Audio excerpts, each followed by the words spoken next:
हड्डियां किस तरह डेवलप हो रही होती हैं और उसके बाद ये जैसे हमारी हाइट बढ़ती है। रिकट्स की वजह से, बोइंग की वजह से टांगे छोटी रह जाती हैं। जंगला लगा के उसकी बोन को ऐसा ऐसा ग्रो अप किया जाता है। अक्सर चलते हुए अपने पाँव बहुत टेढ़े रखते हैं उनके, अक्सर अगर आपने देखा तो उनकी उंगलियां ऐसे जा रही होती हैं। तो ये साइलेंट किलर है कि ये खामोश बीमारी है, आपको अंदाजा नहीं हो सकता कि आपकी बोन में क्या 100% डेंसिटी है, 25% आप असेस नहीं कर सकते। एक बंदा सामने खड़ा है, बॉडी में ना कड़ल कड़ल की आवाजें आना स्टार्ट हो जाती है। इवन वो नीचे झुकने भी लगे ना तो उनकी कमर में से भी ऐसे लग रहा होता है जैसे क्रैक्स हो रहे हैं। जोर से बांध दिया, पट्टी बांध, तो वो क्या होता है, ये खून की नसें रुक जाती हैं। ठीक है, उसे हम अपनी ज़बान में कहते हैं कंपार्टमेंट सिंड्रोम हो गया। और ऐसी हड्डी कौन सी है जिसके टूटने से डॉक्टर्स भी डरते हो कि ये नहीं हड्डी टूटनी चाहिए, बस इसको तो बड़ा मुश्किल हो जाएगा डील करना। उसकी वजह से अनफॉर्चुनेटली उनके बाजू काटना पड़ा, उनकी टांगें काटनी पड़ी हैं।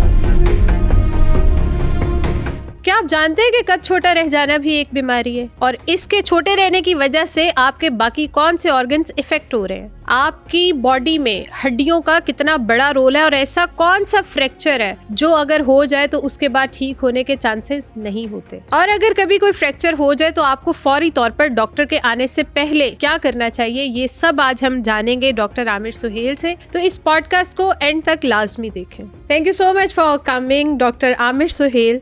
तो सबसे पहले, जैसे आप खुद माशाल्लाह ऑर्थोपेडिक हैं, तो मेरा सवाल आपसे ये है कि ये हड्डियों के क्या क्या प्रॉब्लम्स हो सकते हैं? थैंक यू सो मच इकरा, आपने आज बड़ा एलैबोरेटिव और अच्छा टॉपिक चूज़ किया कि हड्डियों के क्या क्या मसाइल हो सकते हैं। तो अगर हम इससे कैटेगोरिकली डिवाइड करें तो बोन्स और इसकी जो डिजीज़ हैं वो हर एज की हैं। बच्चों में उनके मसाइल डिफरेंट हैं, बड़ों में डिफरेंट्स हैं और ओल्ड एज के डिफरेंट हैं। ठीक है। अगर हम इसको मज़ीद एलेबरेट करें तो बच्चों में जैसा कि ग्रोइंग एज होती है, इन्होंने ग्रो अप करना होता है, तो इनके स्टेचर में फ़र्क आ सकता है। तो इनके प्रॉब्लम्स पीडियाट्रिक्स आर्थोपेडिक्स में हम ले जाते हैं कि जैसे मिसाल के तौर पे जो कॉमनली देखा गया, ऑब्ज़र्व किया गया, इनमें रिकट्स के मसाइल, हड्डियों का टेढ़ापन हो जाना, घुटनों का टेढ़ापन हो जाना, ये मसाइल जो हैं। अगर हम जैसे ही अडल्ट एज, जुवेनाइल एज, बड़े में आते हैं तो इसमें मोस्ट इंजरीज जो मोस्ट प्रॉब्लम्स हो आर्थोपेडिक्स के या बोन्स के रिलेटेड हैं, तो इसमें ट्रॉमा है, इंजरीज का हो जाना है, रोड ट्रैफिक एक्सीडेंट्स, इसमें हड्डियों का फ्रैक्चर्स, हड्डियाँ टूट जाना होता है। तो फिर इसी तरह हम अब नेक्स्ट स्टेज ऑफ लाइफ में जाएं, जिसे हम ओल्ड एज कहते हैं, जैसे हम सीनियर हो जाते हैं, तो उसमें चूँकि हड्डियाँ कमज़ोर हो चुकी होती हैं, एजिंग के साथ साथ भुरभुरापन आ चुका होता है, तो उसमें जो फ्रैक्चर्स या उसके मसाइल्स हैं वो ओस्टियोप्रोसिस और डिसीज़ हैं जो कि नेचुरल एजिंग प्रोसेस के साथ, वियर एंड टियर के साथ चल रहे होते हैं। तो वो उस फेज़ ऑफ लाइफ में डिफरेंट प्रॉब्लम्स को फेस करना पड़ता है। तो लिहाजा तीनों एजिस, बच्चों में, जवानों में और बूढ़ों में हड्डियों के डिफरेंट मसाइल हैं जिनको हम उनकी एज और उनके मसाइल के मुताबिक डील करते हैं। बिल्कुल ठीक है। तो डॉक्टर साहब एक चीज़ और बताएं कि अगर आपने ग्रोइंग एज की बात की तो मैं आपसे ये पूछना चाहूँगी कि ये जो ग्रोथ डेवलपमेंट हो रही होती है किसी भी बच्चे की, चाहे वो लड़की है या वो लड़का है, तो उस सारे प्रोसेस में हड्डियां किस तरह डेवलप हो रही होती हैं और उसके बाद ये जैसे हमारी हाइट बढ़ती है, ठीक है, हाइट किस एज तक बढ़ सकती है, तो क्या प्रोसीजर होता है? अगर बच्चों पे आ जाएं तो फर्स्ट ऑफ ऑल बच्चों में बोन ग्रोथ कैसी होती है। जैसे मेल ये बेबी या फीमेल बेबी, जैसे बच्चा बड़ा होना शुरू होता है, डेवलप होना शुरू होता है, तो इसमें ग्रोथ बढ़ती है। और किस हद तक बढ़ती है, एक लफ्ज़ हम मेडिकली बोलते हैं पीक हाइट वेलोसिटी, कि यानी इसमें ग्रोथ स्पर्ट आता है जिसमें अचानक कद निकलता है। जैसे हम अक्सर बात करते हैं, ये बच्चा ननिहाल में गया था तो बड़ा होके आ गया, गर्मियों की छुट्टियों में बड़ा हो गया, उसकी एक पीक हाइट वेलोसिटी उसे मिली है, इसे ग्रोथ स्पर्ट मिली है। तो अगर हम लड़कियों में देखें तो वो एक एज है जो कि 11 ईयर्स के अराउंड हम कैलकुलेट करते हैं कि उसमें आती है। अगर बॉयज़ में देखें तो वो 13 ईयर, 13 साल की उम्र में बच्चे अचानक कद निकालते हैं, हाइट निकालते हैं, तो वो एक पीक स्पर्ट होता है जिसमें बच्चे ने ग्रो करना है। और अगर हम इसको देखें ये बच्चा कब तक बड़ा होगा, यानी कि इसकी ग्रोथ कब तक होगी, अगर एक बच्चे की हाइट छोटी रह गई तो फिर बड़े परेशान होते हैं। अक्सर हमारे पास आते हैं बीइंग आर्थोपेडिक स्पोर्ट्स सर्जन कि जी बच्चे की कद नहीं बढ़ रहा या बच्चा कद में छोटा रह गया, तो उस पर हम देखते हैं, उसकी एज डिटरमिन करते हैं कि अभी उसकी एज कितनी हुई है और वो किस एज तक जाएगा। जैसा कि हम देखते हैं कि लड़कियों में 14 से 16 तक एज तक लड़कियां हाइट निकालती हैं, इसी तरह बॉयज़ हैं 15 से लेकर 17 तक। और अगर हम क्यूमुलेटिव देखें लड़कियों और लड़कों दोनों में, तो 18 साल तक की एज तक ये ग्रोथ का एक पैटर्न है जो कि स्लोली प्रोग्रेसिवली जाता है, मैक्सिमम कल्मिनेट होता है 18 साल की एज तक हम इसको लेकर जा सकते हैं। अगर हम देखें कि बच्चे की हाइट, उसका शॉर्ट स्टेचर है, कद छोटा रह गया, कि उसको बड़ा एक स्टिग्मा फील होता है जी मेरी हाइट नहीं बढ़ी या मैं कद छोटा रह गया, तो इसमें बहुत से फैक्टर्स हैं जिनको हमें पहले प्रॉब करना होता है। फर्स्ट ऑफ ऑल देखा जाता है कि क्या इनके पेरेंट्स की हाइट क्या है, क्या हमारे पास जिस एज पे आया है उसकी अपनी एज अभी क्या है, क्या उसकी एज उसके ग्रोथ चार्ट के मुताबिक है, यानी कि वो उसकी एज और उसका जो हाइट का चार्ट है जो हमने एक स्टैंडर्डाइज रखा हुआ उसको मैच कर रहा है, क्या अभी इसकी एज ने मज़ीद आगे बढ़ना है, ये सारे फैक्टर को देखते हैं। अब अगर एक बंदा है, बच्चा है जिसकी एज आप समझते हैं कि एज 18 साल पे भी हो गया लेकिन उसकी हाइट छोटी है, उसका स्टेचर छोटा है, तो हमने देखना क्या उसका पेरेंट्स की हाइट का जेनेटिक फैक्टर क्या है। अगर पेरेंट्स डेफिनेटली छोटे हैं तो it mean genetically he will be little smaller than, ठीक है, ये उसी फॉल करेगा, उसका हाथ वो नहीं निकल लेकिन सकता। अगर पेरेंट्स की हाइट अच्छी है और बहन भाइयों की हाइट भी अच्छी है लेकिन उनमें से एक बच्चा है जिसकी हाइट बहुत छोटी रह गई है, कुछ ज्यादा ही छोटी रह गई है, तो उस सिचुएशन में क्या करें? उस सिचुएशन में हम देखते हैं अगेन कि उसकी अभी करंटली एज क्या है, क्या आपने चार्ट के मुताबिक वो लो जा रहा है, तो इट मीन कि देयर आर सर्टेन फैक्टर्स जो सबसे इंपॉर्टेंट और सबसे मेजर फैक्टर है, क्या वो बच्चे की डाइट अच्छी है, न्यूट्रिशनल सप्लीमेंट ले रहा है, खुराक उसकी अच्छी है, क्या वो मीट एग पनीर जो हमें प्रॉपर बोन ग्रोथ के लिए कैल्शियम विटामिन डी मिनरल्स चाहिए होते हैं उसको मिल रहे हैं। अगर वो इन पैरामीटर को नहीं फॉलो करता तो डेफिनेटली मेल न्यूट्रिशन है, डेफिनेटली अगर बाकी ऑर्गन्स डेवलप नहीं हो रहे तो उसकी हाइट भी कम होगी। तो लिहाजा उस बच्चे की फिर हमें फोकस होना पड़ता है कि अगर बाकी पेरेंट्स ठीक हैं, पेरेंट्स की भी ठीक है, बाकी बहन भाइयों की हाइट भी ठीक है, ये छोटा क्यों रह गया, इसकी न्यूट्रिशनल स्टेटस देखना पड़ता है, क्या उसमें किसी चीज़ की कमी तो नहीं, बॉडी में कोई बीमारी तो नहीं, मिसाल के तौर पे अंडरलाइंग काज होता है कि गुर्दों का मसला ना हो, खुदा ना खास्ता लिवर का प्रॉब्लम ना हो जो उसके बोन को ग्रोथ होने ही नहीं दे रहा, जैसे क्रॉनिक रीनल फेलियर के पेशेंट्स में बच्चों में ये प्रॉब्लम होता है। तो लिहाजा उस पर हम फिर फोकस करते हैं कि अगर हाइट एज के मुताबिक नहीं है, पेरेंट्स की हाइट ठीक है, तो फिर हम उसका प्रॉपर एक डेवलपमेंटल टारगेट्स को अचीव करने के लिए हम उसको असेस करते हैं। उसके असेसमेंट में हम उसका हाइट वेट फिर हम उसका दोनों का पैरामीटर्स को निकालते हैं और उसके मुताबिक उसकी हम प्रोफाइलिंग करके फिर आगे लेके चलते हैं। बिल्कुल ठीक है। तो लेट्स सपोज आपके पास कोई पेशेंट 16 या 17 में आया और उसकी हाइट नहीं उस तरह बढ़ी जिस तरह बढ़नी चाहिए थी, तो उस टाइम पे अगर आप अपनी असेसिनेशन स्टार्ट करते हैं और आप देख लेते हैं कि भाई इस बच्चे के अंदर ये अभी डेफिशिएंसीज है, उसके न्यूट्रिएंट्स वैल्यूज़ नहीं कंप्लीट, उसमें कोई डिजीज़ है, तो उस डिजीज़ को ओवरकम करने के लिए आपको ऑब्वियसली थोड़ा टाइम टेकिंग चीज़ें होती हैं, कोई 6 मंथ 7 मंथ 8 मंथ्स लग गए कि वो अपने 18 ईयर्स में पहुँच गया, तो क्या वो 18 साल के बाद फिर उसकी हाइट बढ़ने के चांसेस होते? नो, अगर हम साइंटिफिकली एविडेंस बात करें तो 18 is consider to be a deadline, जहाँ 18 के बाद उसकी ग्रोथ नहीं होनी चाहिए। एक्चुअली तो ग्रोथ जैसा मैंने पहले बताया कि ग्रोथ स्पर्ट 11 ईयर पे फीमेल में आ चुकी होती है, बॉयज़ में 13 ईयर पे आ जाते हैं, लेकिन वो फिर भी जो ग्रेजुअल जो रेजिडुअल ग्रोथ होती है वो up to 17 years 15 to 17 year boys में और एट द एंड 18 पे चला जाता है। तो लिहाजा 18 के बाद चूँकि स्केलेटली हमारा जो स्केलेटन है, जो बोन का स्ट्रक्चर वो कम्प्लीटली मैच्योर हो चुका होता है, उसके बाद मज़ीद ग्रोथ नहीं हो सकती।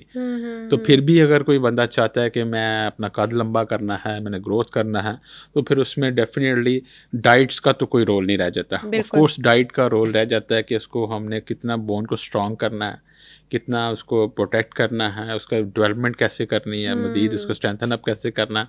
तो फिर भी अगर वो चाहे कि मुझे अपने हाइट को बढ़ाना है तो फिर वो डिफरेंट सर्जिकल प्रोसीजर्स हैं जिसमें लेंथनिंग कर दी जाती है बोन्स की, तो उसका हाइट जैसा कि तो वो चाइना में मतलब पेनफुल नहीं होते, कोई साइड इफ़ेक्ट्स नहीं होते इन चीज़ों के? डेफिनेटली एक सर्जिकल प्रोसीजर है, उसकी कॉम्प्लिकेशंस हैं और फिर वो एक लॉन्ग टर्म प्रोसीजर है। लाइक अगर 1 सेंटीमीटर हमने लेनी है लेंथ, 1 सेंटीमीटर करना, तो वो एक 1 मंथ में उसकी वो 1 मिलीमीटर पर डे के हिसाब से करें तो 1 मंथ लग जाता है। अगर हमने 4-5 इंच करना है तो आप मंथ उसको फिर आप मल्टीप्लाई मंथ से, फिर ये ईयर्स का प्रोसीजर है। अच्छा। जिसमें लेंथन छोटा करके सर्जरी करके फिर हम उसको करते हैं।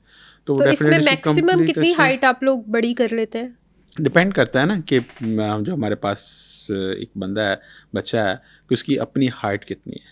लाइक अगर 3 फीट का तो ही would like to be a 4 feet, उसकी अपनी रिक्वायरमेंट क्या है, तो फिर हम उसको स्टेज करते हैं सर्जरीज को। ठीक है, तो मुझे ये बताएं कि ठीक है आप सर्जरी के बाद उसको लेंथन प्रोवाइड कर देते हैं, तो इसके बाद साइड इफ़ेक्ट्स क्या होते हैं, कॉम्प्लिकेशंस क्या हो जाती हैं? देखिए कॉम्प्लिकेशंस तो सबसे पहले कोई भी सर्जरी है, इवन सिंपल एक अपेंडिक्स का ऑपरेशन हो उसकी भी कॉम्प्लिकेशंस हैं। इसी तरह आर्थोपेडिक्स में अगर एक बोन को आपने, हम इसे अपनी ज़बान में कहते हैं फिक्सेट, एक्सटर्नल फिक्सेटर लगा के, यानी वो जंगला लगा के उसकी बोन को ऐसा ऐसा ग्रो अप किया जाता है, तो उसके पिन ट्रैक इन्फेक्शन है, फिर हो सकता है कि उसको टारगेट अचीव ना करे, हो सकता है दोनों लिम्स की प्रॉपर उसकी अलाइनमेंट उस तरह मिसमैच कर जाए, तो डिफरेंट कॉम्प्लिकेशन हैं जो को पेशेंट को प्रोसीजर करने से पहले अवेयर कर दिया जाता है। तो सर ये बताएं कि ये छोटा कद इट्सेल्फ कोई बीमारी है या बस एक आपका पोस्चर है कि बस ठीक है आप इतने हैं तो हाइट अच्छी है, ठीक है? इसमें 2 तरह का इश्यूज हैं। एक तो शॉर्ट स्टेचर, जैसे अभी आप पहले थोड़ी देर बात कर रही थी कि फैमिली में लाइक अगर 3 बहन भाई हैं तो उनमें से एक की हाइट छोटी रहेगी, that is something else.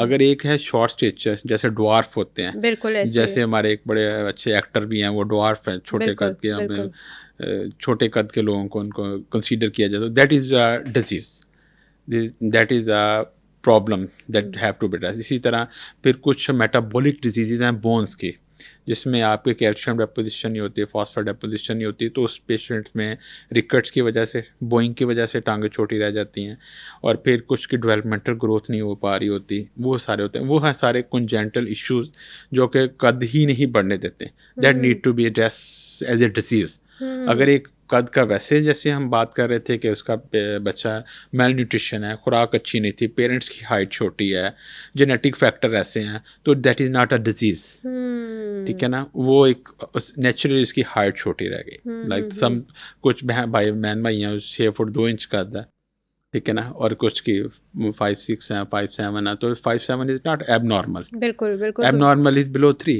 3 centimetre, जिसमें आपको डॉर्फ नज़र आ रहा था छोटे तो सर ये ड्वार्फ जो है ये क्या फिर वो जेनेटिकली ऑब्वियसली जब एक बोना होगा उसकी आगे औलाद होगी तो वो ऑब्वियसली वो कोई आलम चना तो नहीं होगी, उसका भी कद छोटा ही होगा ऑब्वियसली।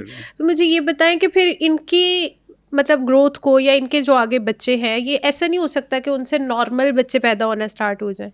देखिए कुछ चीज़ें हैं जो कि आपके कंट्रोल में नहीं है, जिस पे साइंस अभी इस हद तक नहीं पहुंच सकी कि आपका जीन ट्रांसफ़र कर दिया जाए, जीन को म्यूटेट कर दिया जाए। जो कुछ जेनेटिक फैक्टर्स हैं, लाइक अगर एक पेरेंट्स में डायबिटीज़ है तो डेफिनेटली वो बच्चों में आनी हाइपरटेंशन है, ब्लड प्रेशर के इशूज़ हैं, बच्चों वो में डेफिनेटली आने। तो कुछ जेनेटिक फैक्टर्स हैं, तो जैसे अभी बालों पे बात कर रहे थे कि कुछ लड़कों के बाल बड़े अच्छे होते हैं क्योंकि उनके पेरेंट्स के अच्छे होते हैं, बाल नहीं होते, तो कुछ जेनेटिक फैक्टर को आप म्यूटेट नहीं कर सकते, तो that you have to unfortunately face. ठीक है, तो मुझे ये बताएं कि ये जो ड्वार्फ्स हैं, जो बोने हैं, जो इनकी लाइफ में क्या क्या मसले होते हैं उनकी हेल्थ वाइज, सिर्फ कद छोटा होने की वजह से? हाँ, अगर खाली ड्वार्फ है, बाकी उसके ऑर्गन्स ठीक हैं, तो फिर तो कोई इशू नहीं है, प्रॉब्लमेटिक नहीं होता। लेकिन इसके साथ कुछ सिंड्रोमिक्स होते हैं। सिंड्रोम तो हम उनको लेबल करते हैं जिनमें आपने कुछ देखा हो, कुछ लोगों के बच्चे चिपके फेस होते हैं, उनकी मेंटल रिटार्डेशन होती है, मेंटली वो सिक होते हैं, इल होते हैं, ठीक है, तो उनमें फिर डेफिनेटली हेल्थ इश्यूज होते हैं, कार्डियक इशू होते हैं, कंजेंटल प्रॉब्लम होते हैं। लेकिन अगर ड्वार्फ सिंपल है जिसमें आपको उसके ऑर्गन्स ठीक हैं, लिवर फंक्शन ठीक है, तो उसमें कोई प्रॉब्लम नहीं होता। अच्छा सर, बहुत सारे जो ड्वार्फ्स हैं वो मतलब अगर खुद की हाइट छोटी है तो वो कोशिश करते हैं कि हम अपनी वाइफ जो है वो ऐसी देखें जिसकी हाइट थोड़ी सी लंबी हो ताकि आगे हमारे बच्चों में वो चीज़ ना आए। तो क्या ये एक हेल्दी रिलेशन बन सकता है इस तरह?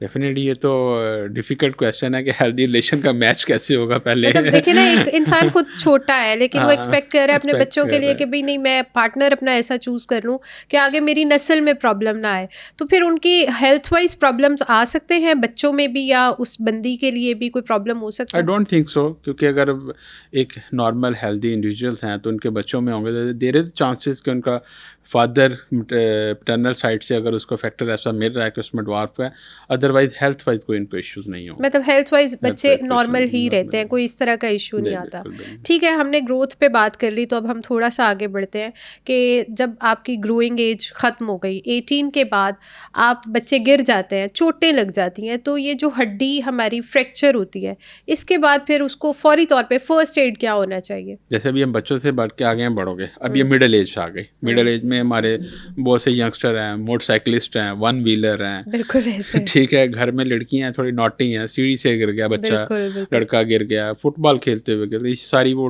टीन एज से लेके मिडिल एज वाली सारी कैटेगरी है जो कि एक्टिव लाइफस्टाइल वाले हैं, बिल्कुल ऐसे। जिन्होंने एक्टिविटी जो डेली लाइफ को हाई पोटेंशियल से करना होता है।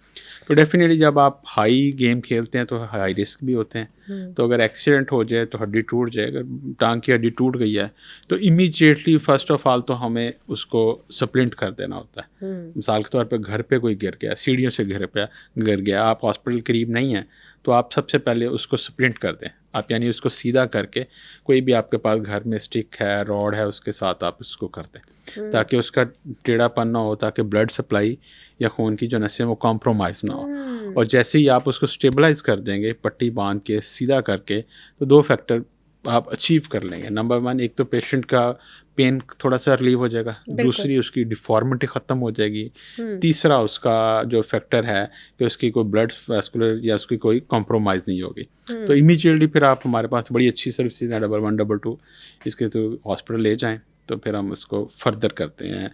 तो फिर जब हॉस्पिटल से सर्जिकल कर दें या नॉन सर्जिकल कर दें, डिपेंड करता है कि कौन सा बोन फ्रैक्चर हुई है, उसकी लोकेशन क्या है। अगर फ्रैक्चर अपनी जगह से 100% डिस्प्लेस हो गया है तो फिर तो डेफिनेटली हम सर्जरी की तरफ जाते हैं। अगर नहीं हो, अगर अलाइन ठीक है, तो बाद दफ़ा हम प्लास्टर से भी उसको हीलिंग का टाइम देते हैं। जब हीलिंग की तरफ आते हैं तो फिर एक नेचुरल अल्लाह ताला ने होम्योस्टेसिस रखा हुआ बोन्स का। जहाँ पे भी हड्डी बोन फ्रैक्चर होती है वहाँ पे कैल्शियम, ब्लड और बोन मैरो सब कुछ एक्यूमुलेट होता है, और वही सारा कुछ मटेरियल वो एक्यूमुलेशन होती है जो कि इस टूटी हुई हड्डी की ग्रोथ में हेल्प करती है। क्योंकि जहाँ पे बोन फ्रैक्चर होगी वहाँ पे बोन मिनरल्स भी होंगे, ब्लड का क्लॉटिंग फैक्टर भी होंगे, ग्रोथ फैक्टर भी होंगे। वो उसी पोटेंशियल को यूज़ करते हुए बोन में पहले नरम हड्डी बनती है, कैंसैलस बोन, फिर उसको हार्ड हो जाती है। तो it's a process of 6 week जिसमें ग्रेजुअली टूटी हुई हड्डी आहिस्ता आहिस्ता बिल्ट अप कर जाती है। ठीक है सर, एक और कॉन्सेप्ट है हमारी कम्युनिटी में, वो ये है कि जब भी हड्डी टूटती है ना, डॉक्टर के पास जाने के बजाय ये लोग पहलवान के पास चले जाते हैं। ठीक है, और वो कहते हैं कि बस उसने तो ऐसे पकड़ा और उसको ऐसे एक झटका दिया तो दर्द चली गई, हड्डी जुड़ गई। तो ये क्या सही कॉन्सेप्ट है? देखिए, चीज़ें साइंस इवॉल्व होती है over the period of time.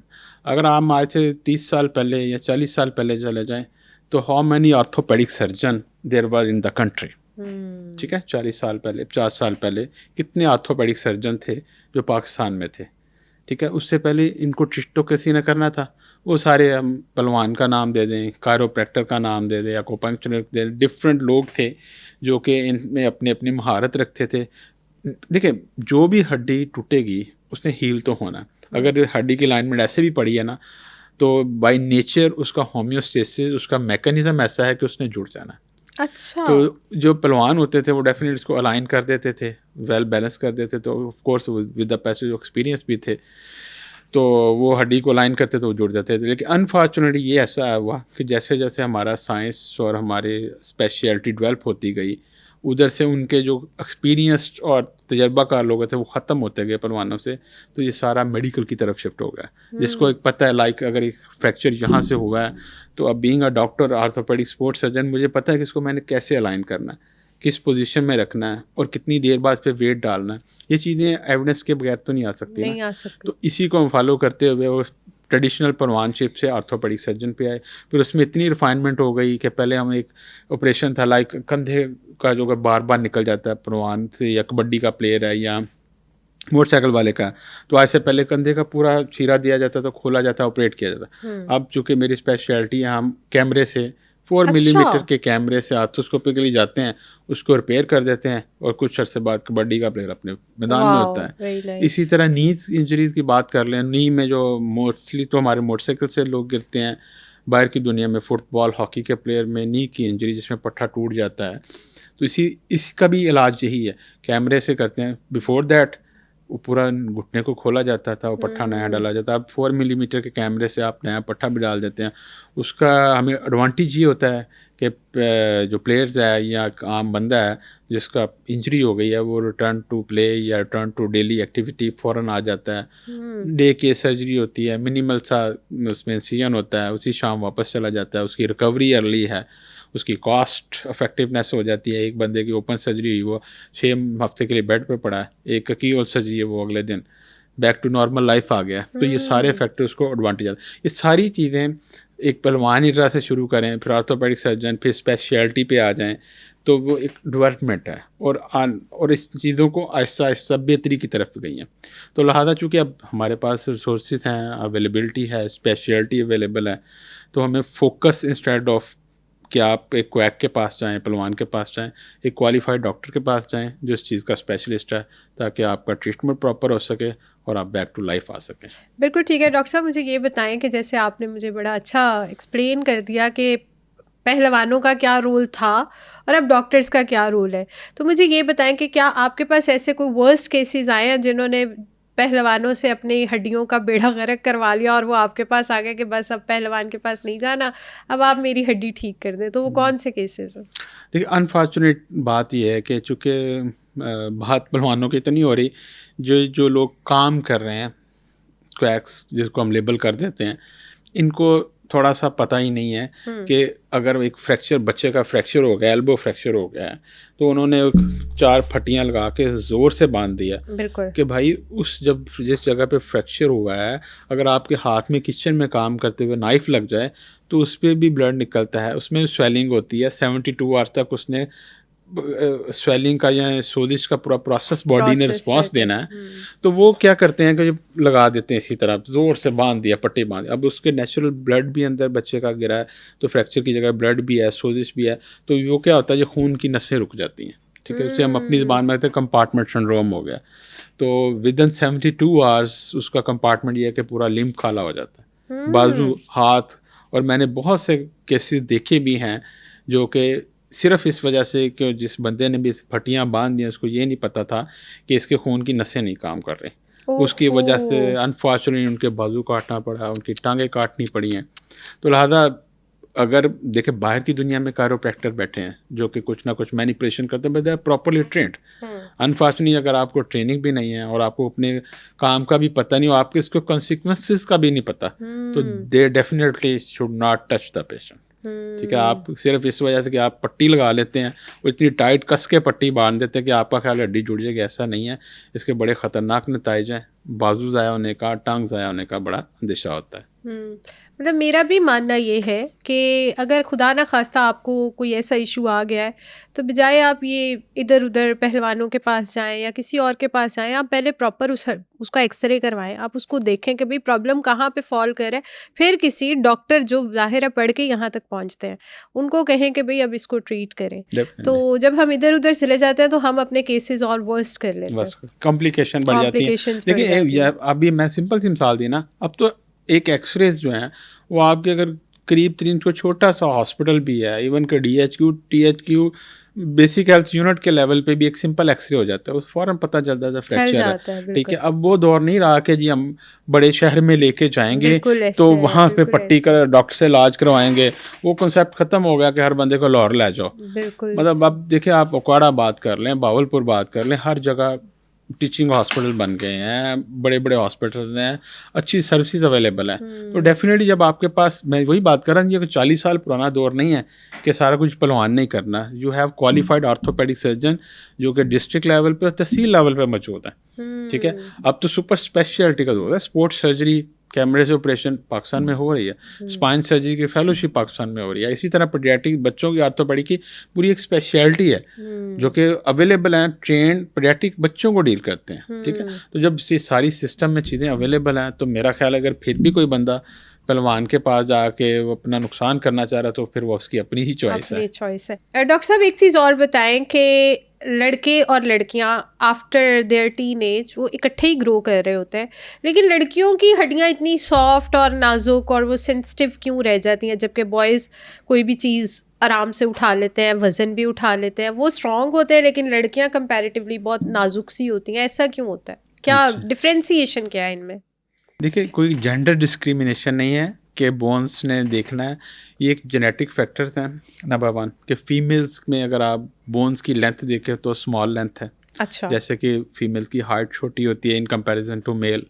इसी तरह जब इनकी बोन्स की लेंथ छोटी है, इसी तरह इनकी बोन में जो क्वालिटी ऑफ बोन कह लें या बोन के डायमेंशंस है वो डिफरेंट हैं, तो इसीलिए इनमें जो कैल्शियम और फॉस्फेट है उसका कंटेंट भी कम होता है, ठीक है ना। अच्छा। तो बोन क्वालिटी बॉयज़ की निस्बत कंपैरेटिवली कम होती है, फिर इनकी लेंथ कम होती है, और ये जो फैक्टर्स हैं ये डेफिनेटली इनको बॉयज़ से एक कदम पीछे रखते हैं। पीछे तो रखते हैं। डेफिनेटली एक और रीज़न ये है कि हमारी जो बॉन्स का इशू है ना, कि आप इसको कितना अच्छा यूटिलाइज़ करते हैं। लाइक मस्कुलर तो होते हैं बॉयज़, हैवी वर्क करते हैं, जिम करते हैं, वेट लिफ्टिंग करते हैं, तो बोन उतनी ही स्ट्रेंथन अप होती हैं, उतनी ही मजबूत होती हैं। जबकि लड़कियों ने ऐसा कुछ भी एक्टिविटी नहीं करनी नहीं होती, वो करनी। डेफिनेटली घर का काम है या ज़्यादा से ज़्यादा रीडिंग स्टडिंग वो इसी तरह का इशूज़ है।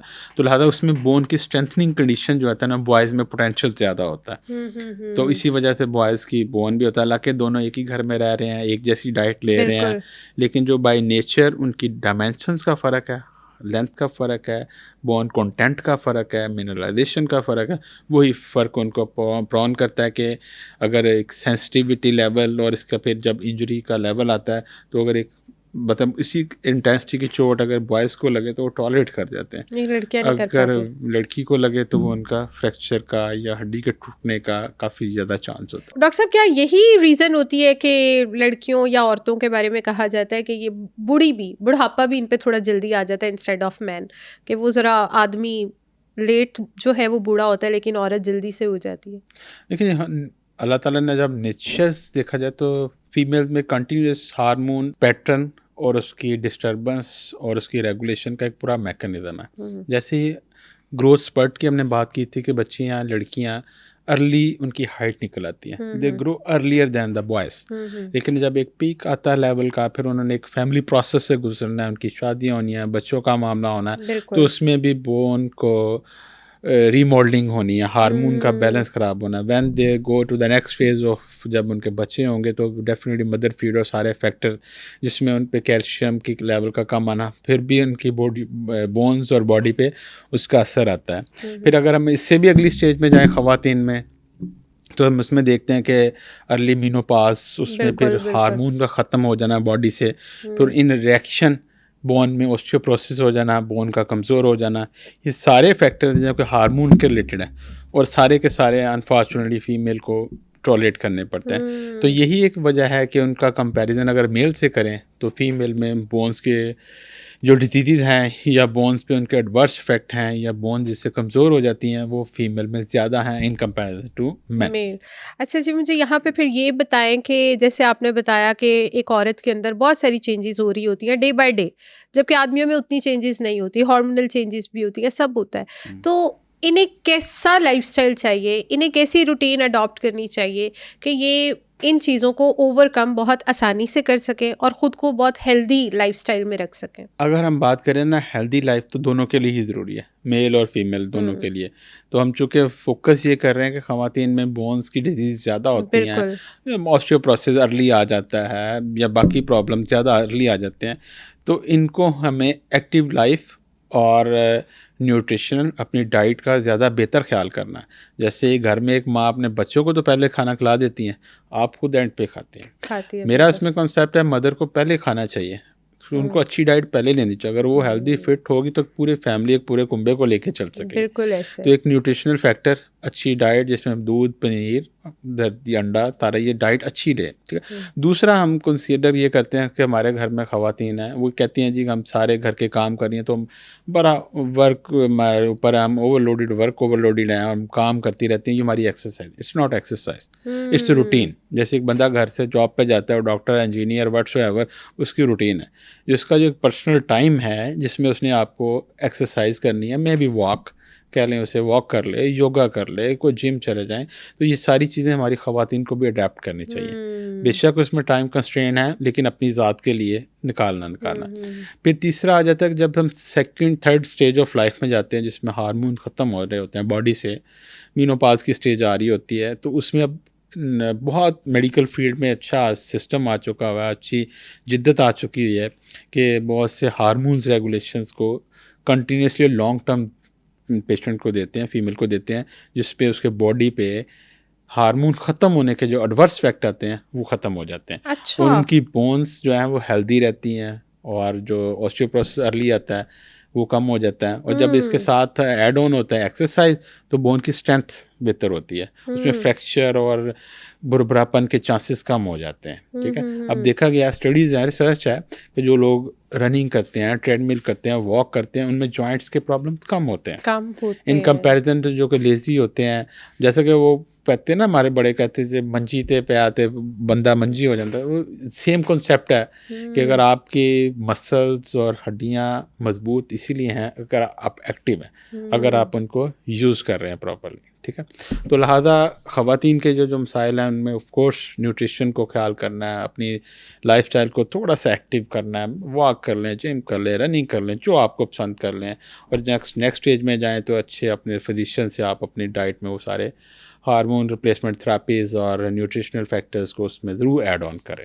सर, किस एज के बाद आपको लगता है कि ये थेरेपीज़ वगैरह या आपको इन चीज़ों की ज़रूरत होती है कि बस अगर उस एज के बाद अगर आपने अपनी हेल्थ के बारे में सोचा ना तो फिर तो कोई फ़ायदा ही नहीं है? 30s 40s 50s, कब आपको लगता है कि बस 30-40 के बाद तो बस आप बहुत विजिलेंट हो जाए अपनी बोन्स को लेके, अपनी सेहत को लेके, तो क्या वो एज है? देखिए जी, हर जैसे हमने टॉपिक यहाँ से शुरू करते हैं, हर एज की डिजीज़ डिफरेंट है, तो ये तो हर एज के लिए ही इम्पॉर्टेंट है। अगर बच्चा छोटा है, 5 साल से कम है, वो कैल्शियम डेफिसिट है, उसमें रिकट्स के मसाइल आ जाएंगे, उसकी हड्डियाँ टेढ़ी हो जाएंगी, तो डेफिनेटली उसको भी न्यूट्रिशनल सप्लीमेंट की ज़रूरत है।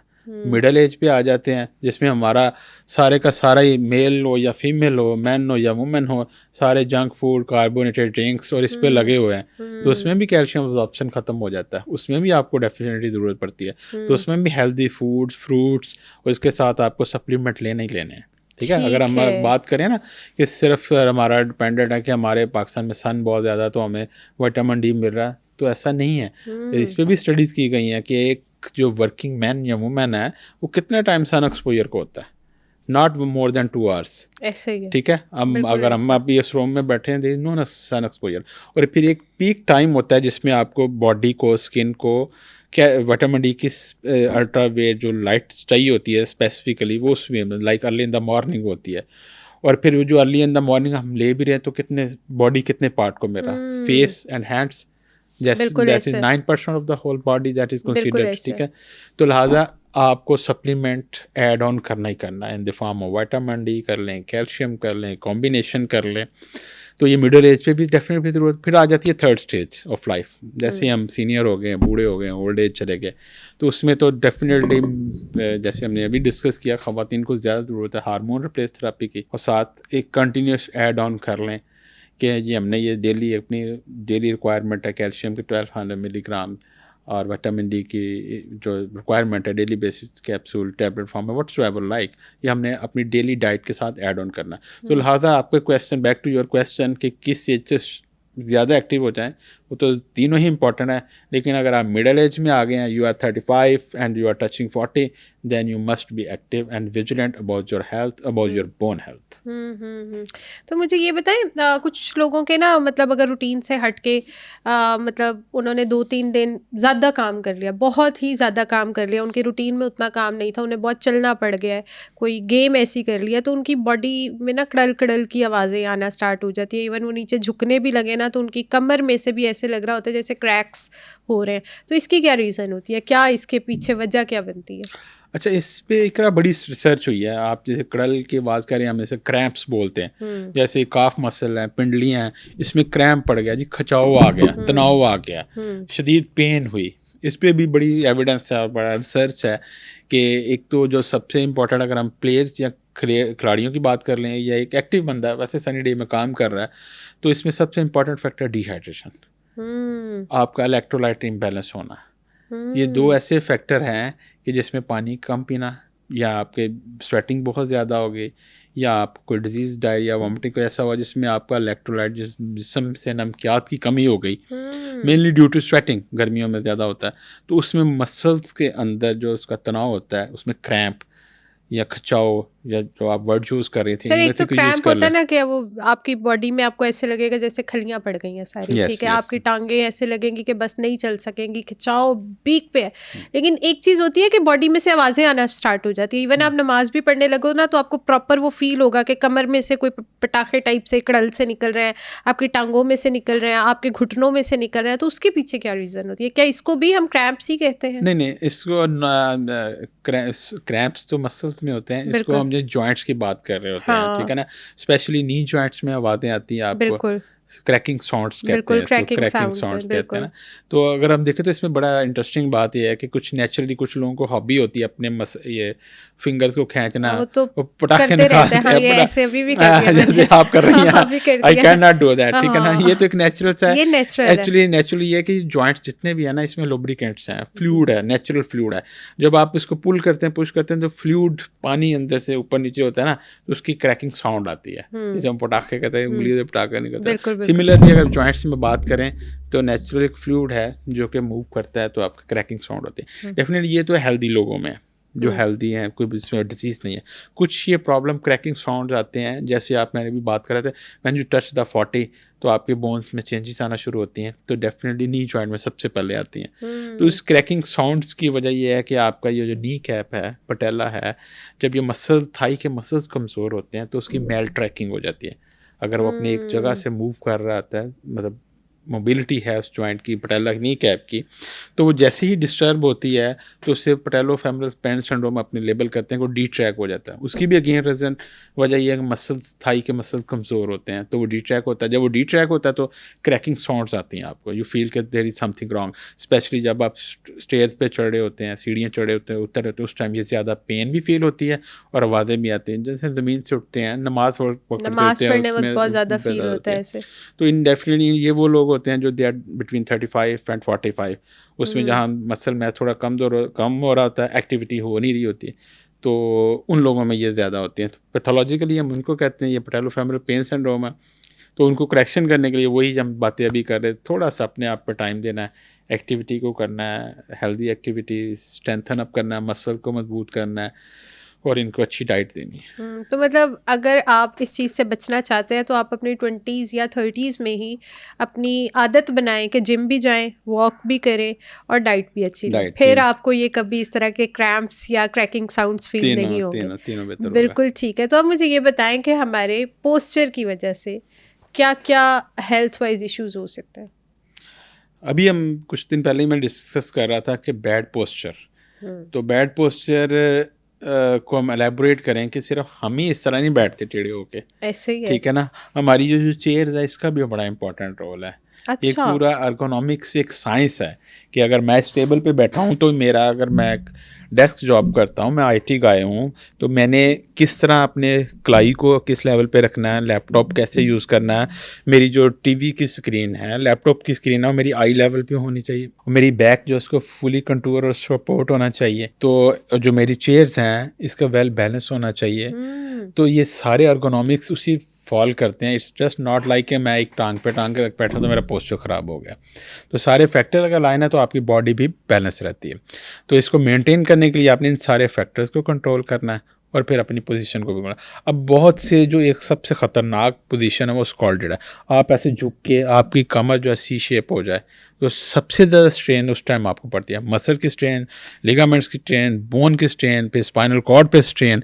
जब ऐसे झुक के आप ऐसे कोई काम करें, like I will do like that, सारा दिन मैं ऐसे करूँगा तो मेरी कमर स्कॉल्डेड हो जाएगी, सी शेप हो जाएगी।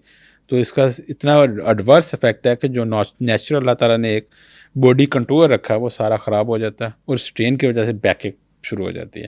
और फिर बैक की ऐसी बीमारी है जो कि फिर आपको स्ट्रेस में और फिर बाकी जॉइंट्स पे लंबा और देर पर लेके चलती है। ऐसे जो बहुत यंग लोग बहुत ज़्यादा कुब निकाल के बैठते हैं, मतलब अक्सर आपने उनको देखा होगा तो उनकी पीछे वाली ये जो बैक है वो काफ़ी ज़्यादा मतलब इस तरह हुई होती है बिल्कुल ही, और उन्हें कहो भी तो वो सीधे होके नहीं बैठ सकते क्योंकि वो एक लंबे अरसे से इसी तरह बैठते हैं। यही मैं अभी बात करता हूँ, इसको हम अपने ज़बान में स्कॉल्डेड पोजीशन कहते हैं। ये सिंपली सी शेप हो चुका है क्योंकि अब अगर हम देखें हमारे जितने भी यंगस्टर हैं उनका mainly profession is IT and desk job. तो सारा दिन लैपटॉप पे बैड पोस्चर में काम करते रहना, ठीक है, मैंने तो सिंपल बता दी, 3 चीज़ें कर लें। आपकी जो स्क्रीन का लेवल आपके आई लेवल पे होना चाहिए, आपका जो मॉनिटर है, इसका लैपटॉप है, उसका कीपैड है, उसकी आपकी कलाई के लेवल पे होना चाहिए। चेयर का लेवल आपकी टेबल के एडजस्टमेंट तब, अगर ये 3 कामें कर लें, आपको झुक के करने की ज़रूरत ही नहीं। फिर आप सुबह से 5 से लेके 8 बजे तक शाम तक काम करते हैं, तो इंसान है ना, उसको रेस्ट भी चाहिए। इसी तरह हमारे बहुत से लोग हैं जो लॉन्ग ट्रैवल करते हैं, गाड़ी में बैठे हैं, 6-6 8-8 घंटे की ड्राइविंग करते हैं, वो बैड पोस्चर में। आइडियली रिकमेंडेड ये है कि आफ्टर एवरी 45 मिनट्स आप you are on a long drive, आप अपनी गाड़ी से उतरें, बॉडी को स्ट्रेच आउट करें, थोड़ा सा मसल को रिलैक्स करें, then you will drive again, ताकि जो हमारा नेचुरल अल्लाह ताला ने कंटूर बनाया वो भी मेंटेन रखते हैं। अब आप झुक के कितनी देर तक ऐसे मतलब आप ड्राइव कर सकते हैं ना, बैड पोस्चर है। तो फिर इसके लिए आप कुछ स्पोर्ट्स भी ज़रूरत होती है, जैसे आजकल बड़े अच्छे लंबर स्पोर्ट्स मिल जाते हैं कि आप अपनी कमर को स्पोर्ट अपनी बॉडी के, अपनी हाइट के मुताबिक, अपनी वेट के मुताबिक उसको एडजस्ट कर लें, ताकि बैक पे स्ट्रेन आए और बेहतर अंदाज से आप इन चीज़ों से अवॉइड कर सकते हैं। बिल्कुल ठीक है। तो मुझे ये बताएं, अगर किसी ने अपना पोस्चर बहुत ज़्यादा ख़राब कर लिया है और अब वो फील कर रहा है कि भाई उसकी नेक में बड़ी पेन रहती है, उसकी कमर में बहुत ज़्यादा दर्द रहती है, अब वो अपना पोस्चर ठीक करना चाहता है लाइक आफ्टर 30s या आफ्टर 40s, तो क्या उस एज में ये चीज़ पॉसिबल हो सकती है कि वो दोबारा से एक नॉर्मल पोस्चर की तरफ आ सके? जी बिल्कुल, 100% हो सकती है। उसके लिए क्या करते हैं आप लोग? उसके लिए सबसे पहले तो हम सिंपल फार्मूलाज ABC से स्टार्ट करते हैं। व्हाट इज़ द काज, जैसे हमने बात कर ली ना, बैड पोस्चर के काज क्या है, उसके एर्गोनॉमिक्स में क्या क्या प्रॉब्लम है, ये तो हमने इधर स्टार्ट कर लिया। वो अगर हमने डील कर लिया कि हाँ ये सारे पैरामीटर ठीक है, फिर भी इसको प्रॉब्लम है, then we will go for the intervention. हम सबसे पहले उसको स्ट्रेच आउट करते हैं, फिर उसके पोस्चर की पूरी ट्रेनिंग देते हैं, फिर उसको स्ट्रेंथनिंग एक्सरसाइज एडवाइस करते हैं। सर ऐसी कोई एक्सरसाइजेज जो आप स्ट्रेंथनिंग बता रहे हैं, क्या ऐसी हैं जो लोग 9 to 5 जॉब करते हैं वो अपनी चेयर पे बैठे बैठे अपनी बॉडी को स्ट्रेच आउट कर सकें? बहुत सिंपल, लाइक अगर हम बात करेंगे नी, क्या अभी आपने बोला ना क्रैकिंग साउंड्स आती हैं, नी से आवाज़ें आती हैं, तो जैसे मैं अभी ऑफिस में बैठा हूँ, सिंपल बैठा हूँ, तो मैं इसी पोजीशन में अपने आप को डालूंगा। सिंपली मैंने अपनी लेग्स को स्टैंड करना है, जैसे आई कैन शो दैट, इसका स्ट्रेंथ करूँ, 10 तक काउंट करूँ, 1 2 3 एंड 10, ठीक है। तो फिर इसके बाद दोबारा फिर 3 दफ़ा रिपीट करूँ, तो मेरे जो थाइस के मसल हैं, जैसे क्वाड्रिसेप्स मसल कहते हैं, वो स्ट्रेंथन अप होना शुरू हो जाएंगे। ये जो क्रैकिंग साउंड्स हैं, आवाज़ें आती हैं स्पेशली ज़मीन से उठते वक्त, वो सारी ख़त्म हो जाएंगी। एक सिंपल एक्सरसाइज है। इसी तरह नेक के लिए एक्सरसाइज है, ठीक है, दोनों तरफ आप करते हैं। यूट्यूब पे भी, सोशल मीडिया पे भी स्ट्रेंथनिंग एक्सरसाइज अवेलेबल है।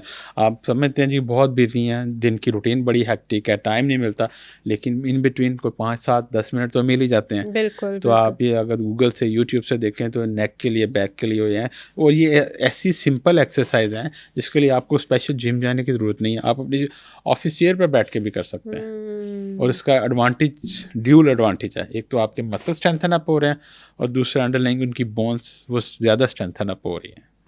सर जो लोग बहुत अरसे से बिल्कुल स्ट्रेट नहीं बैठे ना, तो उनके लिए कमर सीधी करके बिल्कुल बैठना बड़ा मुश्किल है, तो उनको क्या बस ये डेली बेस पे थोड़ा टाइम इस तरह बैठना चाहिए ताकि उनका टाइम ड्यूरेशन बढ़े, कि इसके लिए भी कोई स्पेसिफिक एक्सरसाइजेज? या इसके लिए तो मेरा ख्याल हमें इकरा ही होना पड़ेगा, जो कि मॉडल्स हैं, जो खुद स्टार हैं, वो पॉडकास्ट करते हैं, वो तो अपराइट सारा दिन इस तरह बैठ जाते हैं, ठीक है ना। ये स्टार लोगों के लिए बड़ा ईजी है इस तरह बैठना, आम लोगों के लिए, क्योंकि वो देखें, अगर एक स्टार या एक एक्टर या एंकर इस तरह बैठ सकते हैं, तो एक आम ऑफिस वर्कर, एक डॉक्टर हो, इंजीनियर हो, whatsoever, they should do that, ठीक है। अगर आपने देखा होगा, आप लोगों के इस तरह के इश्यूज़ नहीं होते, क्योंकि ये अपने अपना जो नेचुरल एनाटॉमिकल पोस्चर उसको मेंटेन रखते हैं। आप लोग बैठते भी इसी तरह ही हैं, अपराइट। तो अगर ये लोग बैठ सकते हैं तो फिर व्हाई नॉट? ये तो बस आदत बनाने की बात है कि आप उसको कैसे लेकर चलते हैं। बिल्कुल ठीक है सर। बहुत सारे लोग ना अक्सर चलते हुए अपने पाँव बहुत टेढ़े रखते हैं, उनके अक्सर अगर आपने देखा तो उनकी उंगलियां ऐसे जा रही होती हैं और वो टेढ़े पाँव करके चल रहे होते हैं, तो ये क्या रीज़न होती है? ये भी कोई बोन की बीमारी है? इसमें हम फिर अगेन बच्चों वाले सेगमेंट में चले जाते हैं। बच्चों में देखा होगा कुछ लोग, एक हमारी बड़ी एक्टर्स भी अदा कर, वो इंट्रोइंग करके चलती हैं, इनके पाँव थोड़े से ऐसे ऐसे चलती हैं इंट्रोइंग कर, कुछ लोग एक्स्ट्रोइंग करते हैं। बेसिकली इसमें जो प्रॉब्लम होता है वो एट चाइल्डहुड होता है। जो हमारा हिप जॉइंट है ना, कूल्हे की हड्डी जो है, उसमें जॉइंट में उसकी एनाटमी एंड बाय नेचर या डेवलपमेंटली इस तरह एडजस्ट होती है कि उसको कंटेन करने के लिए, हिप जॉइंट को कंटेन करने के लिए पोस्चर को इन टो करते हैं या आउट टो करते हैं। तो हम इन टो इनको कहते हैं जो कि पाँव अंदर को रख के चलते हैं, जो बाहर को कहते हैं हम एक्सट्रोइंग कहते हैं। तो उसको मेंटेन करने, कंटेन करने के लिए, हिप को और अपने बॉडी के बैलेंस करने के लिए वो चला जाता है। अगर तो आपकी रूटीन एक्टिविटी और डेली लाइफ रनिंग में कोई प्रॉब्लम नहीं कर रहा है तो हम इससे कतन एक डिजीज़ लेबल नहीं करते। It's the lifestyle. ठीक है। और जो कुछ लेडीज़ को मैंने अक्सर देखा है, उनकी जो अंगूठे से पीछे हड्डी होती है ना, वो बहुत बाहर को आई होती है। फिंगर्स उनकी एक साइड पे जा रही होती है, लेकिन हड्डी बहुत ज़्यादा ही बाहर आ रही होती है कि उन्हें जूते ढूंढना भी इवन प्रॉब्लमेटिक हो जाता है उनके लिए। तो ये क्या बीमारी है? अगर हम साइंटिफिकली एज ए डॉक्टर बात करें तो अंगूठा जो बाहर की तरफ चला जाता है तो हम ऐसे लेबल करते हैं हेलस वेल्गस। अच्छा। यानी आपका अंगूठा बाहर चला गया, जो नॉब सी है, हड्डी सी है, मेटाटार्सल बोन, वो बाहर आ जाती है। और इसमें भी बड़ा बाद पेनफुल भी होता है, शूज़ रब करता है इसके ऊपर, ब्लिस्टर बन जाते हैं, बड़ी तकलीफ होती है।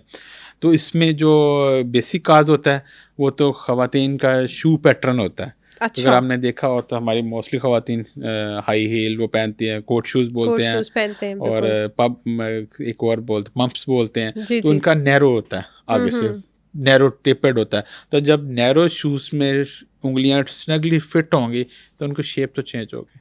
तो इन पे हम सिंपल एक एडवाइस करते हैं कि हेलस वेल्गस जिनका हो चुका हो तो उसके लिए आप ब्रॉड फेस शूज़ यूज़ करें, जैसे कि वेकेशंस वगैरह बड़े स्टाइलिश किस्म के मिलते हैं, तो उनके लिए वो कंफर्टेबल भी रहते हैं और इनका ये पोस्चर भी ठीक रहता है और फिर इनको पेन की कंप्लेंट्स भी नहीं होती। अच्छा, ये जो अब मेडिकेटेड शूज़ आ रहे हैं, क्या ये वाकई हेल्पफुल होते हैं?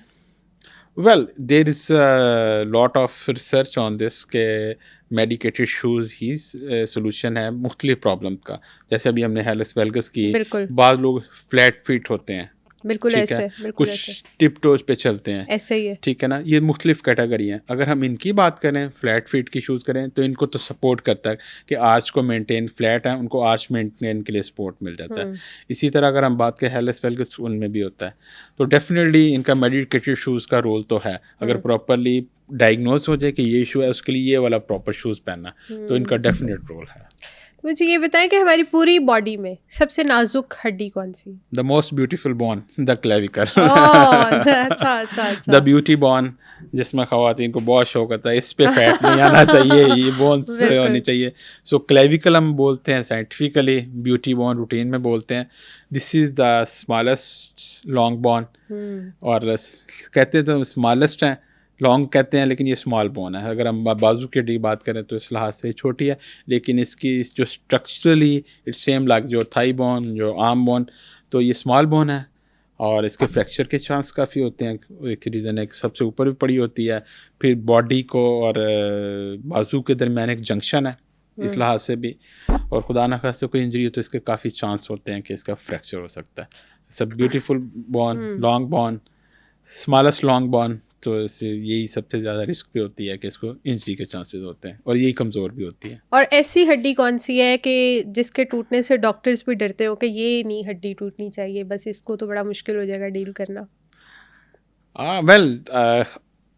फ्रैक्चर तो किसी भी बोन्स का हो सकता है, क्योंकि जब एक बंदा बाइक से गिरता है या एक्सीडेंट होता है तो बोन्स नहीं बताती कि मैंने टूटना है, उसने टूटना है। नहीं, मैं पूछ रही थी कि ऐसी खतरनाक फ्रैक्चर कौन सा होता है कि डॉक्टर्स भी कहते हो ऐसा पेशेंट तो ना है भाई, ये डील करना बड़ा मुश्किल हो जाएगा। 206 बोन्स हैं बॉडी में, कोई भी फ्रैक्चर हो सकती है, तो अनफॉर्चुनेटली कॉम्प्लिकेशन भी उस हिसाब से होती हैं। तो डेफिनेटली जो डिजास्टर सर्जरी होती है ना स्पाइन, मोरों का, तो खुदा ना खास्ता मोरे फ्रैक्चर ना हो जाए, खुदा ना खास्ता हेड इंजरी ना हो जाए, ठीक है ना। स्कल में भी बोन्स है उनका फ्रैक्चर ना हो जाए, मोरों का फ्रैक्चर ना हो जाए, क्योंकि अगर फारस से खुदा ना खास्ता बाजू की हड्डी टूटी है, यू विल गेट प्लास्टर या ऑपरेशन से ठीक हो जाएगा। खुदा ना खास्ता मोरा फ्रैक्चर हुआ तो उस पर आपका स्पाइनल कॉर्ड डैमेज हो सकता है, वो आपके पैरालिसिस के चांस होते हैं। तो इसमें थोड़ा नहीं काफ़ी ज़्यादा बंदा होता है कि या खुदा ना खास्ता मोरों का कोई प्रॉब्लम ना हो, स्पाइन का कोई फ्रैक्चर ना हो, जिसमें आपकी लाइफ लॉन्ग डिसेबिलिटी होने का चांसेस ज़्यादा होता है। और ब्रेन का भी डेफिनेटली इसके बाद मुझे ये बताएं, अगर खुदा ना खास्ता किसी का एक्सीडेंट हो जाता है,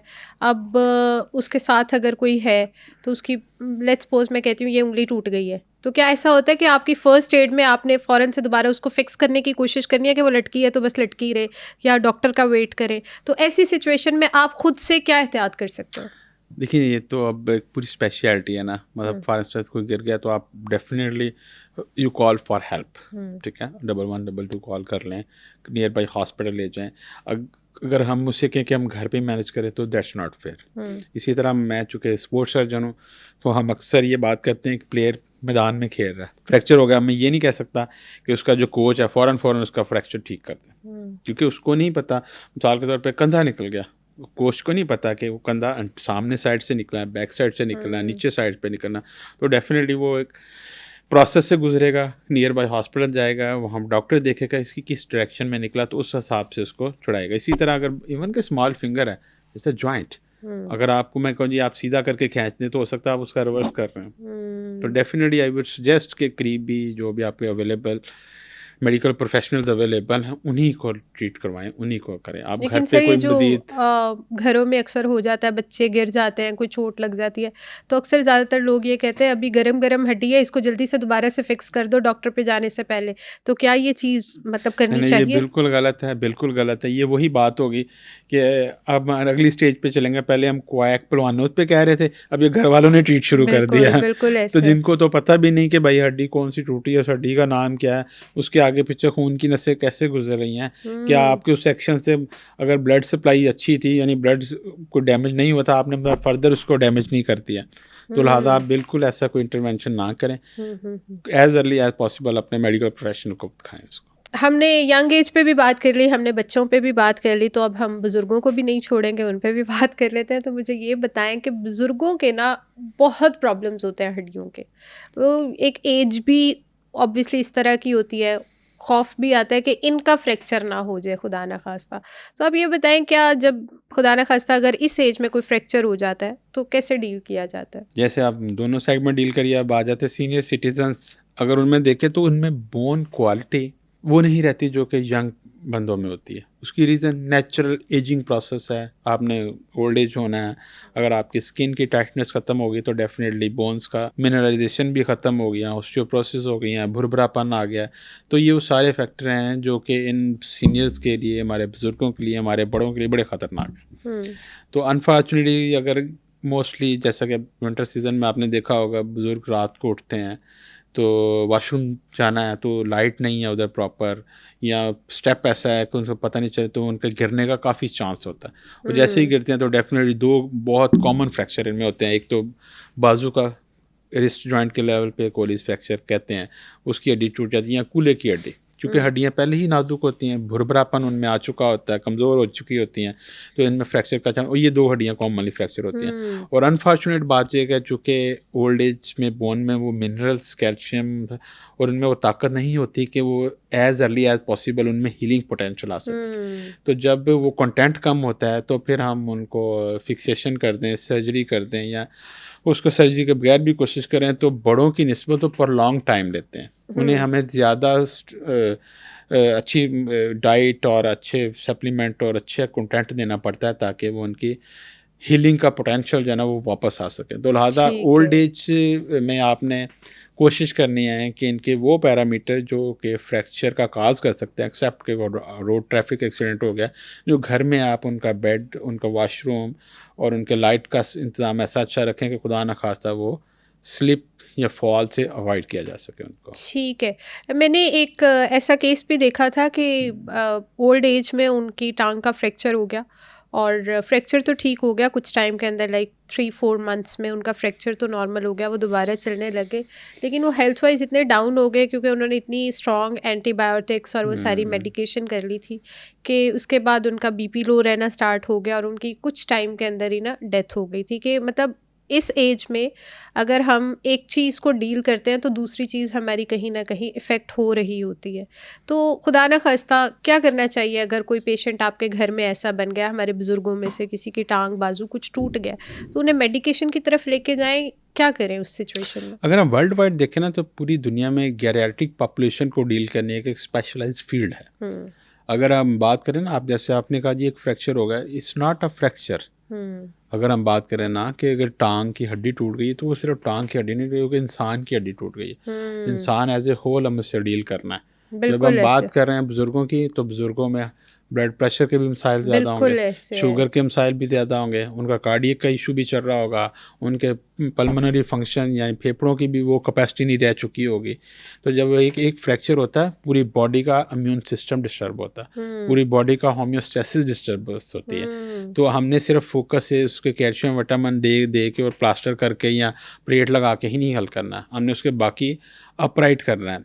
जैसा एक फ्रैक्चर हो गया, आपने उसको बेड पर डाल दिया, आपको पता ही नहीं है कि आपने उसका जीआईटी यानी मैदे का और फेफड़ों का सिस्टम सारा डाउन कर दिया। बिल्कुल। आपने as early as possible surgery करके पेशेंट को अपराइट करना, खड़ा करना, उसे मोबिलाइज कराना, आउट ऑफ बेड करना है, ताकि वो एक्टिविटी ऑफ लाइफ में आए। जैसे आउट ऑफ बेड होगा तो उसके बॉडी के बाकी फंक्शंस काम करेंगे, हार्ट रेट अच्छा हो जाएगा, ब्लड प्रेशर कंट्रोल की तरफ चला जाएगा, डायबिटीज़ का कंट्रोल बेहतर होगा। अगर यही सारी चीज़ें बेड पे मैनेज हो रही होंगी, बेड बाउंड पेशेंट होगा, उसमें डिजीज़ का पोटेंशियल के साथ साथ बाकी जो उसकी एसोसिएटेड कॉम्प्लिकेशन बहुत ज़्यादा हो जाएगी। तो लिहाजा बुज़ुर्गों में जब आपने ट्रीट करना तो उसको आपने सिर्फ ये नहीं कंसीडर करना ये एक हड्डी टूटी है, ये कंसीडर ध्यान में रखना एक इंसान की हड्डी टूटी है, एज ए ह्यूमन प्रॉपर आपने उसके बाकी जिस्म के हिस्सों को, ऑर्गन्स को ट्रीट करना, अंडरलाइंग डिजीज़ को ट्रीट करना। मोस्टली चूँकि हम बात कर चुके हैं डायबिटिक होते हैं, तो आपने डायबिटीज़ पे उतना ही जोर देना जितना आप फ्रैक्चर पे जोर दे रहे हैं। ब्लड प्रेशर पे भी उतनी ही मॉनिटरिंग करनी है जब आप अपने डायबिटीज़ पे कर रहे हैं। तो उसके बाकी मल्टी ऑर्गन, इसे मल्टी डिसिप्लिनरी टीम में लेबल कर सकते हैं, उसके साथ करें ताकि out of bed as early as possible हो। जैसे ही आउट ऑफ बेड होंगे तो इनके बाकी पैरामीटर्स नॉर्मेलिटी की तरफ आ जाएंगे। बिल्कुल ठीक है, क्योंकि उनके साथ भी यही सेम सीन हुआ था कि एंटीबायोटिक से उनको अल्सर स्टार्ट हो गया था, उनका स्टमक डिस्टर्ब हो गया, एंड पे उनका बीपी नील हो गया।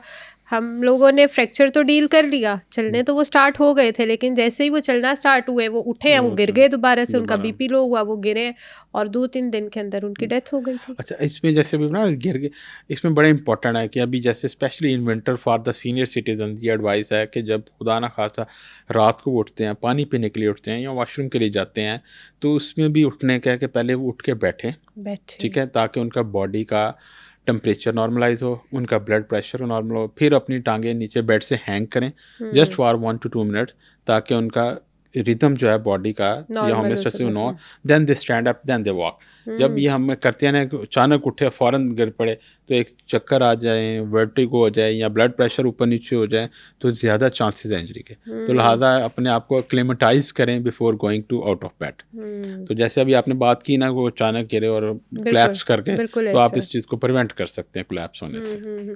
तो आप क्या सजेस्ट करते हैं इन लोगों को जो इस एज के लोग होते हैं कि उन्हें डाइट में, क्योंकि वो ऑब्वियसली वो ज़्यादा हैवी भी नहीं खा सकते क्योंकि वो डाइजेस्ट नहीं कर सकेंगे, तो इनके लिए डाइट पैटर्न्स क्या होने चाहिए और हेल्थ वाइज इनके लिए क्या सेफ्टी प्रिकॉशंस आप सजेस्ट करते हैं? देखिए, सीनियर सिटीजन के लिए तो 2 ही इंपॉर्टेंट चीज़ें हैं, ठीक है। अगर वो डेफिनेटली रेजिस्टेंस ट्रेनिंग या वर्क लोड ट्रेनिंग नहीं कर सकते, तो जो simplest way they can do is walk. An old man और अ सीनियर सिटीजन व्हाटएवर कहते हैं 25 मिनट के लिए हफ्ते में 5 दिन उन्हें वॉक करना ही करना है, ताकि उनके बाकी जो जिस्म के ऑर्गन्स हैं वो अपने उसको मेंटेन रख सकते हैं, ठीक है।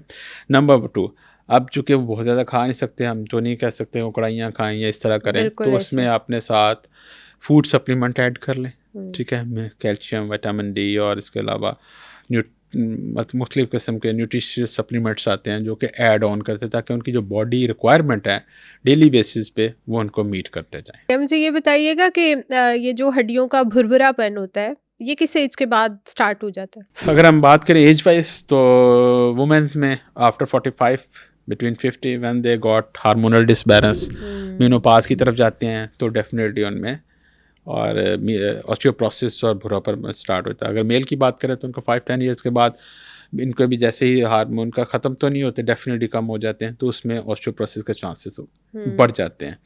तो इसको मेंटेन करने के लिए आपने पहले ही लाइफस्टाइल में एक्टिविटीज़ को ऐड ऑन कर लेना है, may be in the form of running, walking, gym, yoga, कुछ ना कुछ ऐड कर लेना ताकि बोन की स्ट्रेंथ मेंटेन रहे। और न्यूट्रिशनल सप्लीमेंट पे तो हम पहले ही बात कर चुके हैं। इसमें क्या कोई ऐसे सिम्टम्स हैं कि खुद से पता चल जाए कि यार हमारी हड्डियाँ उतनी स्ट्रांग नहीं है, हमारी हड्डियाँ वीक है, या हमें खुद से कोई केयर करनी चाहिए, हमें किसी को अप्रोच करना चाहिए? नहीं, ऑस्टियोपोरोसिस के लिए हम बात करते हैं तो ये साइलेंट किलर है, ठीक है, ये खामोश बीमारी है, आपको अंदाज़ा नहीं हो सकता कि आपकी बोन में क्या 100% डेंसिटी है, 25% आप असेस नहीं कर सकते, एक बंदा सामने खड़ा है। अच्छा। इसकी असेसमेंट के लिए एक सिंपल नॉन इन्वेसिव टेस्ट है जिसपे कोई रेडिएशन में डेक्सा स्कैन बोलते हैं। वो हमें बताता है कि हमारी बोन में मिनरलाइजेशन कितनी है, उसकी डेंसिटी कितनी है, ठीक है, और उसमें ऑस्टियोपोरोसिस कितने % है। तो एक सिंपल स्कैन जो कहीं भी जगह से अवेलेबल है वो आपको बड़ा वेल एलेबोरेट करता रहता है, और फिर उसी के मुताबिक कि अगर आपकी हेल्दी बोन है तो मैं आपको क्यों कैल्शियम दे जाऊँ। अगर osteoporosis then we can add on उसकी स्ट्रेंथ और साथ इसमें मल्टीविटामिन। तो लिहाजा खड़े होने से इस खामोश बीमारी का, ऑस्टियोपोरोसिस का नहीं पता चलता। एक सिंपल डेक्सा स्कैन है जिससे हम इसको असेस कर सकते हैं। किस एज में ये आपको डेक्सा स्कैन करवा लेना चाहिए? After 50 must be. 50 के बाद लाजमी करवा लेना चाहिए। ठीक है, तो उसके बाद मतलब हम कोई प्रिकॉशनरी मेजर्स इस तरह के कर सकते हैं कि वो थोड़ा लॉन्ग टर्म उन चीज़ों को लेके चला जाए? यही हम जब भी बात कर रहे थे कि एक्टिविटीज़ ऑफ डेली लाइफ में वर्जिश को ऐड करना है, खुराक अच्छी करनी है, मूवमेंट में रहना, ज़्यादा सेडेंटरी लाइफस्टाइल में नहीं रहना है, ये सारे फैक्टर्स को आपने अपनी बॉडी में इनकॉर्पोरेट कर लेना है। बिल्कुल ठीक है। लास्ट क्वेश्चन की तरफ आते हैं। उसमें मुझे ये बताएं कि हमारी जितनी भी हमने चीज़ें डिस्कस की हैं और हमारी हड्डियों का हमारी ओवरऑल हेल्थ पे कितना रोल है, हमारी ऑडियंस को पता चले कि हमने किसी भी चीज़ को लीनियंट नहीं लेना। देखिए, आज की टॉक में हमने तीनों एज लेवल पे बात की, बच्चों को, बड़ों को और बूढ़ों को। तो तीनों के लिए मेरा एक ही पैगाम है, किसी भी एज को हम स्पेयर नहीं कर सकते। हमें अपनी डाइट को अच्छा रखना ही रखना है। अगर हम बाकी सारे काम करते हैं तो अपनी सेहत के लिए भी 10 मिनट निकालने बिल्कुल ऐसा। हमने वर्जिश करनी ही करनी है। हमने साइकिलिंग कर लें, रनिंग कर लें, जंप कर लें, वॉक कर लें, ट्रेडमिल कर लें, कुछ ना कुछ ऐड ऑन करना ही करना है। डोंट कंसीडर कि मैं रात 10 बजे काम से आया। भाई 10 बजे अपने लिए काम पे आए, घर वालों के लिए आए, फैमिली के लिए, अपने लिए भी 10 मिनट निकाल लें, ठीक है ना। और अपनी अच्छी डाइट के साथ साथ सप्लीमेंट ज़रूर ऐड करें। सप्लीमेंट नहीं पसंद तो नेचुरल फ्रूट्स अवेलेबल हैं। दुनिया में सबसे ज़्यादा अच्छे फ्रूट पाकिस्तान में पाए जाते हैं। सिट्रस फ्रूट है, ऑरेंज हैं, ये डेफिनेटली अपनी बोन हेल्थ के लिए, अपनी स्किन हेल्थ के लिए इसमें ज़रूर ऐड ऑन करें। एक्टिव रहें, खुश रहें, एंजाइटी से बचें। These are all the parameters that need for healthy strong bones. I hope कि इस पॉडकास्ट की मदद से आपको हड्डियों की बहुत सारी डिटेल मिली होगी। अगर इसी से रिलेटेड आपका कोई सवाल है तो आप हमें कमेंट सेक्शन में बता सकते हैं। मैं बहुत ही मेहनत और रिसर्च के बाद डिफरेंट डॉक्टर्स के साथ हेल्थ वाइज कंटेंट बनाती हूँ। अगर आपको मेरा कंटेंट वैल्यूएबल लगता है तो सुनो पॉडकास्ट हेल्थ को सब्सक्राइब करें।